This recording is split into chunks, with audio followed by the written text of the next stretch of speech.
Good afternoon and welcome to Nutmeg Sports on the HAN Network. Tuesday, January 23rd. Frank Granito in studio. Happy to be alongside Kevin Coleman as we continue to keep you up to date on everything and anything in this FCIAC winter season. And Kev, I know you are fighting through it today as you are battling some of these symptoms and elements now that are coming with this type of the season. Well, it's that time of year. I think you're starting to see it throughout not just where we are, but around the entire state. You got some sort of bug going around, but we'll fight through and we'll get through this. Oh, we're gonna have to because we've got a lot of we got a big week next week. This week, we're at a really critical point in time in the winter season, and I want to start with a big game last night. There were only a couple on the docket, but you had a huge matchup in boys ice hockey when Greenwich hosted New Canaan last night. Two of the teams at the top of the conference. They're starting to play really well, are both of these teams. And the stage was set for a really big game between these two programs. Yeah, and Greenwich, it looked like it was going back and forth throughout those first two periods, and then Greenwich really pulled away that third period. Mosian, again, having a great game. Bogger, I saw on Twitter that one of his shots was his slap shot was so hard that just went straight in. Nothing that Dylan and Shane can do about it. But just those two seem to be on this on another level right now when it comes to hockey. So it was really interesting. It was a game I attended, and I thought that both Dylan Shane and Ben Nash at points in time, it almost looked as though they were struggling to find the puck. There were a couple of goals in the first few periods these two keepers would have wanted back. It was 5-4 at the end of the second period, and it started to have that feel of a lot of the games we've seen this year. The emotions, the physicality were all starting to over-escalate, and the next thing you know, it became a riddled penalty third period, a penalty-riddled third period. Just way too much going on there. This is a big problem, specifically from how much time we've spent around this conference. But for me, this is a huge problem in the FCIAC right now. You've got a lot of really good hockey teams that are going to be putting themselves in jeopardy when we get to playoff time because of the amount of penalties and the time of penalties that they are taking. Yeah, you're right. And look at Darien sitting 3-8 overall. And I know their schedule has been daunting. I know those first 6 games are brutal, but they're a team that needs to be more disciplined. And the penalties, it's not just Darien too. I mean, that's just because we've seen a lot of their games, but all across the board, just the penalties, it's just the lack of discipline has been disappointing to see. And it's just you kind of, as a coaching staff too, I'm sure coaches throughout the conference have to be disappointed how many times they see their teams end up this year. That's how disappointed I am. I'm going to keep kicking this desk every time I think about a penalty. You're right, and it's part of me is concerned now and wondering if maybe the rule changes in USA Hockey that you can no longer check as a peewee. You have to wait until your bantam year to check. You're seeing a lot of this generation now has only got maybe 1 to 2 years of checking experience under their belt if they just don't know what they're doing, because it's maddening as a former hockey player, and quite frankly, at times it's sickening the amount of dangerous hits we have seen from behind, away from the boards. Kev, we've watched the last 3 games we've watched. I have legitimately been shocked that kids were able to get up after some of the hits that they've sustained. Well, you remember what happened in that Greenwich-Darien game, that nasty hit from Sharp. That was brutal. I mean, that right in the corner, brutal hit. You don't want to see that in this game. And you're right, that's a good topic to bring up because, it's similar like football too in terms of learning how to tackle and, brain injuries and that sort of thing. That is sort of similar in this, topic, learning how to check. And that's something that maybe needs to be talked about at the higher levels now, that it needs to be brought to attention. Well, we've seen games this season. I think now the number is at 2 or 3 that have had over 20 penalties. Yeah. At least 5 have had 15 penalties. That's too many penalties for a high school hockey game. There's no structure. There's no flow. And again, someone is going to get hurt. And that just means, imagine what happens in the FCIAC playoffs. I mean, come playoff time, we've seen some dirty hits in the regular season. Imagine what's going to happen in the playoffs. Remember this, too. There is a number, and I have to double-check it. I think the number is 7, assuming you were not a victim the year before. 7 major penalties against a team, and this includes junior varsity as well. Wow. And you are ineligible to participate in the state tournament. That's bad. We've seen at least 3 or 4 major penalties. I'd say definitely around 4, definitely. And I know there are teams who have had some come up in JV. At some point in time, coaches are going to have to look up and down the roster and just say, you're not playing. Yeah. I can't put you on the ice. You're becoming an absolute liability. And it's a conversation I hate that we're having because I think the league is really starting to regain the depth it had when it was at its most successful point in time. Now, I know the last few years, the last 3 to be exact, the FCAC has won the state championship. And don't get me wrong, that is a great accomplishment for a conference that had won it once in the past 25 years, a Division I state title. Yep. Now you've won 3 in as many years. But in my opinion, the league was at its best. There was a run there through the 2000s, the mid to late 2000s. It was an 8-team playoff, and I was a part of tournaments where we saw number 8 take number 1 to overtime, number 7 knock off number 2.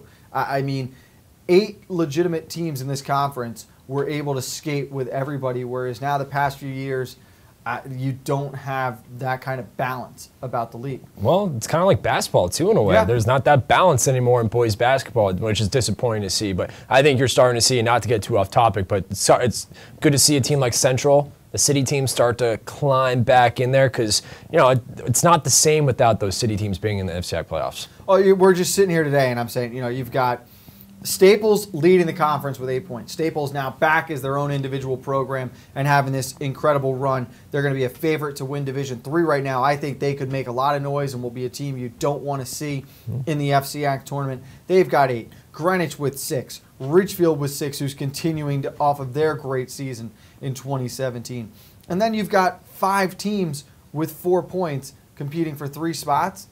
There's a lot of great hockey being played in the FCAC, and it's being overshadowed at the moment because I think we're seriously teetering on having a big problem here with the number of penalties being called, the lack of discipline amongst teams, and it's going to cost a really good hockey team at a point in the season where they can't allow it to. That's why if you're Coach Mac Budd, you have to be worried for your squad. And look back at the Winter Classic we did at Greenwich. Remember when I spoke to Coach Mac Budd going into the 3rd period? He said, I don't care if you're a starting player. I don't care if you're a captain. I don't care if you score all the goals. I don't care what your role is on this team. If you're a liability, like you said, Frank, you're not going to play. And frankly, it's coming down to this point now where Darien needs to look up and down this roster. Not just them, too. A lot of these teams who are, committing dumb penalties, some of these guys need to pay the price and have to, have a seat on the bench. It's not just Darien. You're right. Greenwich has been susceptible to it at times. We've seen New Canaan be played with as well. You look at that game yesterday.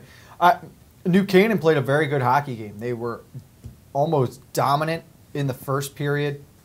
2nd period, they're right there with them. I spoke with head coach Clark Jones after the game, and he said we are not a team that can afford to be in a special team shootout. All right, we don't have the power play or the depth to have penalty kill. All these players doing power play, penalty kill, nonstop. Our top guys just aren't going to have enough in them to sustain that. And against a team like Greenwich, they'll go 4 for 5 against you on the power play every game, every day of the week. But you mentioned at the top of the show, and I want to talk about it before we get to break here, Alex Mojian continuing on a Player of the Year campaign. He had 5 points yesterday, another hat trick. He scored another shorthanded goal while the Cardinals were down 5-3. He is such a tremendous talent. It's an incredible comeback story, but the confidence he's playing with now. When he is on the puck, he's attempting moves that most kids wouldn't even think are possible. He's so strong on the puck. And I know I took a little bit of slack catching up with Coach Verrick yesterday, and he looked at me and goes, Fairfield Prep and everybody else. There's Fairfield Prep. And listen, Cardinals are still my pick for the FCAC and Division I, all right? I'm going to stay true with the conference here. I like Greenwich to be the best team to take home a state title, not named Fairfield Prep. But, Coach, you and I both know there are still a couple little things you guys have got to clean up before I can publicly come out and say how much I support you guys. And I fully agree with you. Alex is having a tremendous season. great comeback. But he had 3 surgeries last season. He had to bust his tail off during the offseason for him to come back and make this great comeback like he did. Not easy for him to do, not easy for any player to do, and he's doing it in great fashion. He's beating guys to the puck, dangling all over the ice. He's scoring tremendous goals. I mean, what a season for him, and he rightfully deserves Player of the Year right now. The dangles are certainly not proportionate to the angles right now. We're going to take a break here on Nutmeg Sports. Still plenty more to come up. We've got an update on tonight's game between Staples and Norwalk and girls basketball. Big game tomorrow night in girls hockey, number 1 and number 2 in the conference squaring off. So lots going on, and it's all coming up next on Nutmeg Sports on the HAN Network. Voted Best Gourmet to Go in Fairfield County, Palmer's extensive menu offers everything you'll need to make your next event easy and delicious. Whether you're hosting a small get-together or planning a large celebration, they've got you covered breakfast through dessert. Order online at palmersdarien.com or call 203-655-2077. Yeah, Dad. Kyle, I need you to update the financial statements. I took care of that yesterday, Dad. Mac, I need you to get those deals approved. They're all done, Mr. Miller. Jeff, I need you to order lunch for the meeting. They can't do a thing without me. Right now, lease a 2017 Sentra S for only $97 a month. I'm never going to retire. UK Gourmet is the largest specialty grocer in the area, featuring food from England, Ireland, Scotland, and Wales. Over 80 teas to choose from and a brilliant assortment of biscuits to go with them. Over 70 cheeses from grass-fed cows, which makes a smashing difference in taste. The creamiest chocolate you'll ever taste using no artificial colors or preservatives. So say hooray for UK Gourmet, 78 Stony Hill Road in Bethel, or visit ukgourmet.us. Dr. Stephen Molinaro and Peter Healy of Family Practice Dentistry and Laser Dental Care have served Ridgefield for over 22 years. Experienced staff offer gentle drillless techniques, preventative care, and cosmetic procedures in a relaxed environment. Grateful for the community's trust and support through the years, new patients and their families are welcome. Call today.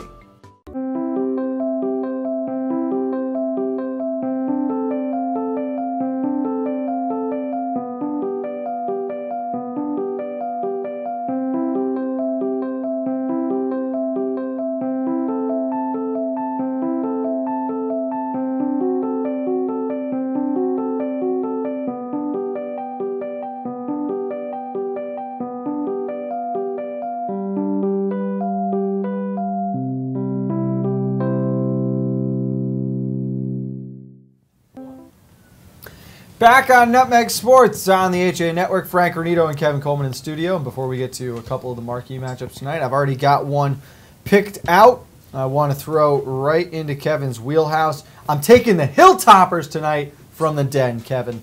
Really? Wow. That was a game I did want to talk about because that is going to be a tough matchup for Ridgefield. This is a very athletic Hilltoppers team coming in. Now, the one benefit is Ridgefield's playing at home. They have the benefit there because they're such a good team at home. They feed off the fans. But Hilltoppers are a team that I don't think Ridgefield has really played against. This is a different style. This is a team that really runs up and down the floor. So if Ridgefield can stay disciplined on defense, use that half-court trap, use that full-court trap, then they have an easy time winning this game. But Hilltoppers are going to be a tough battle tonight. I think Ridgefield's got a little bit too much at home for Central tonight. But I'll take the Toppers. That's a good pick. I'm not going to go orange wig confidence on the scale there. But I think that Central, this is actually a very, very important game. You could catch Ridgefield at a time, too, where maybe they're, all right, we're in a little bit of lull. Everything's really building up for Ridgefield for next week on Tuesday when they are going to take on Wilton. That's going to be the big one. Yeah. So, but you're right. I just think, in the end, I think Brennan McNamara with Jackson Mitchell, while as athletic as Central is, I think that size factor could prove to be too much ultimately in this game, and that the Tigers can control the pace of play in the paint, and that'll be the difference here. Yeah, and for McNamara, I think obviously he's the playmaker on this team, and he can do so much with the ball, on both sides of the floor, especially on the offensive side. But he's got good role players too. James St. Pierre, I don't think he gets enough love because he's had a tremendous season with Luke McGarity not being able to play the first real almost the entire season. Luke McGarry is not coming back for another week or 2 weeks, I believe, still with that broken thumb. He was supposed to be the starting point guard. So James St. Pierre has done a terrific job. I think if you're Coach McClellan, you have to love everything that St. Pierre has done for you on and off the floor. I can't say enough about him. I was shocked at what I saw when we saw him on the NCAA network against Danbury. He dives on the floor. He gives it his all the entire game. I'm a big fan of James St. Pierre. And of course, you can't count out Alex Price because he's the type of player that if he can get going early on, especially from three-point, he's a guy who can really knock down some threes. So Richfield is a very well-balanced team, and I think if you're Brendan McNamara, if you have an off night, you have guys to, you can feed off.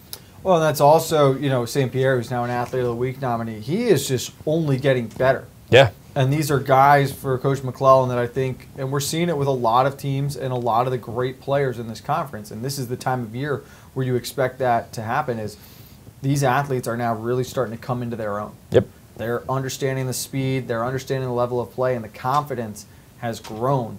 And they're really starting to put themselves out there on display as to how good they can be compared to the rest of the athletes they're competing with. And I think if they can pull off the victory tonight and really play well, then this just means all the positives going to Tuesday night because you're going to need all of it because you know what kind of crowd is going to be there Tuesday night if you're the Tigers. Now, don't look too far ahead. That's the one key. Take it one game at a time. This is a very tough opponent. You got to play at home. 2 tough games in a row for the Tigers. But ultimately, if they can do everything that they have to do correct tonight and take that into Tuesday night, that's going to be a huge victory for the Tigers. And that could also potentially be a real do-or-die kind of moment for Wilton when you get to that game. You've got a real tough stretch coming up ahead. They can't get caught looking ahead at Darien tonight. This needs to be a big game for Wilton here tonight. They've got to find a way to bounce back, take care of business. And then you've got, up next after that, they got to go to Trinity Catholic on Friday. Not an easy game nope. by any means of the stretch. Then you've got Ridgefield. And, of course, after that, they're going to take on Trumbull. So, I mean, it is a very, very, very difficult stretch. No other way to put it. Yeah. I think if, we didn't, going into the season, I think we ultimately expected Wilton to be in that top 3, top 4, top 5 position at this moment. Right now, they're currently sitting 7 and 8 right now. If the season ended, obviously they probably have that 7 or 8 spot. But for Wilton, this is gonna be the learning spot right now for the Warriors. We're gonna learn a lot about this team. What can they accomplish? These are 2 difficult road games. Now tonight, Darien. It's a trap game. It's a problem because that's their thing. For good teams like this and a tough schedule like this, you know what's ahead of you. So that's the problem. If you look too far ahead, the Blue Wave are going to take advantage of that and blow you out in their home gym. So Wilton has to take it one game at a time, and I know Coach Garrick will do that. He'll send the message early on in the locker room. So I'm not too worried about the Warriors tonight. I think they will take care of business, but you look at this stretch, Trinity, Richfield, Central, and Trumbull, it's going to be a tough stretch. It's going to be really tough. Another big game, you talk about that 7-8 seed. How about tonight, Greenwich at Stanford? Yeah, that's a good game. That's a huge, huge game. And the Black Knights, if they want to be an FCX playoff team again, they have got to win at home tonight against Greenwich. Yeah, this is a big win for the Black Knights. If they want to extend their season, have playoff hopes, and keep those playoff hopes alive, it's tonight. And another game I wanted to bring up also is Danbury at McMahon. I think that's also a pretty even matchup. And for Danbury going on the road to McMahon, not going to be easy for the Hatters, but I like that matchup. I think McMahon's really going to give them a tough battle. I'm actually going to take the Senators in this one. Really? Yeah, I am. I'm going to take the Senators at home. I think we've seen Danbury turn it around. Obviously, they had that rough game against Ridgefield. I just think the Hatters, that was a big reality check, wake-up moment. Oh, yeah. I don't think they're going to underestimate an opponent or put themselves in a position where they will lose to a team they're better than. And I think McMahon is very capable of pulling an upset, but I just think Danbury now, too good, and this is not where they might stumble again. I wouldn't be shocked if we're talking about a Danbury team that could run the table the rest of the regular season in the FCS. I don't disagree with you. I mean, sitting 6-1 right now, that one loss was disappointing to see. That was an off night, plain and simple for the Hatters. But I don't know. This game, just McMahon, sticks out to me. I like the Senators this one. Believe me, I love the Hatters. I love that. I love this team. There's a full. I love Javon Hernandez. Any but school that has any connection to Route 7, like I promise you, Kevin is your biggest fan. Oh, Coach Wilda, shout out for you, man. I am all about the Hatters, but tonight I have a feeling that the McMahon Senators are going to sneak up behind the Hatters and pull off the upset. All right, it's a bold call. Let's take one more break on Nutmeg Sports. We'll look at the girls' side of the court when we get back. A big one. Number 2 and number 3 in the conference squaring off tonight. It's next on Nutmeg Sports on the HAN Network. Well, there's still a bite out on the water. Most anglers have decided to stow the gear for the winter.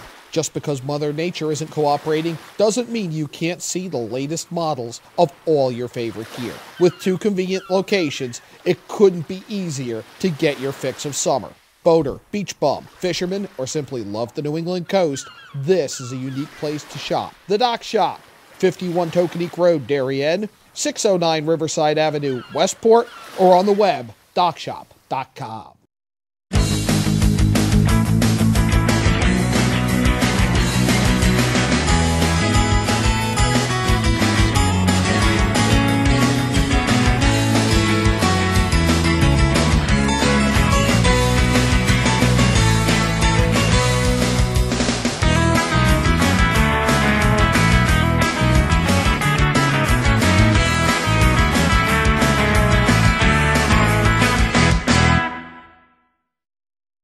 At Rings End, we say it's time to re-love your home. Time to refresh and reinvigorate the way you live. And whether you're redoing something big or small, remember the letters RE stand for Rings End. We're the new model in home remodeling. At Budget Blinds, we're in business to frame the light, the day, and the night. So we give you an exclusive combination of high style, expert service, our no surprises pricing, and our no questions asked warranty. We believe that everyone, at every budget, deserves style and service. Isn't that a beautiful place to be?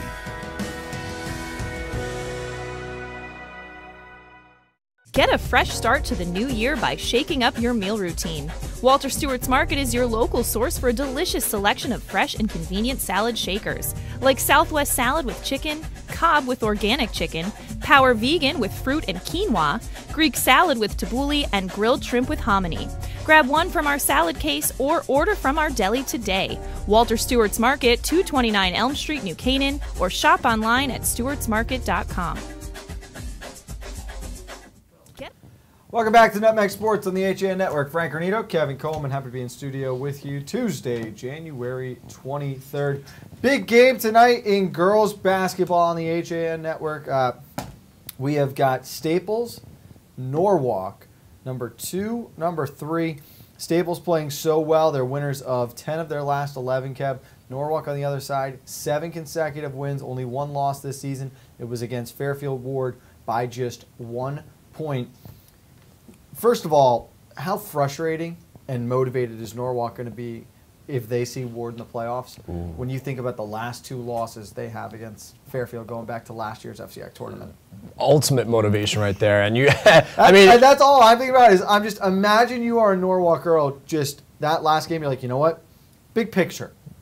We're going to get him next time. Yeah. We're going to get him in a situation where it's win or go home, and we're going to get the last laugh in all this. I think if you're the Mustangs, you have to sit there and pray. I mean, pray, do the rosary that you're not playing Norwalk, because that's going to be a game that if you're Ward, you have to come ready, because this Norwalk team is going to be motivated if they meet in the playoffs. Yeah, and it's such a long ways away. But I continue looking at this, and I'm thinking back to last year's first round in the FCX tournament. That back and forth tilt decided by 1 point. It's there's definitely a little bit of a rivalry brewing there, and I tell you what, if we could sign up right now, Norwalk Ward FCX championship. It'd be an intriguing matchup I'm willing to get on board with. Sign it up. So you see what we've got going on in the conference here. Staples on the other side, they're playing extremely well. Their only loss is against Trumbull.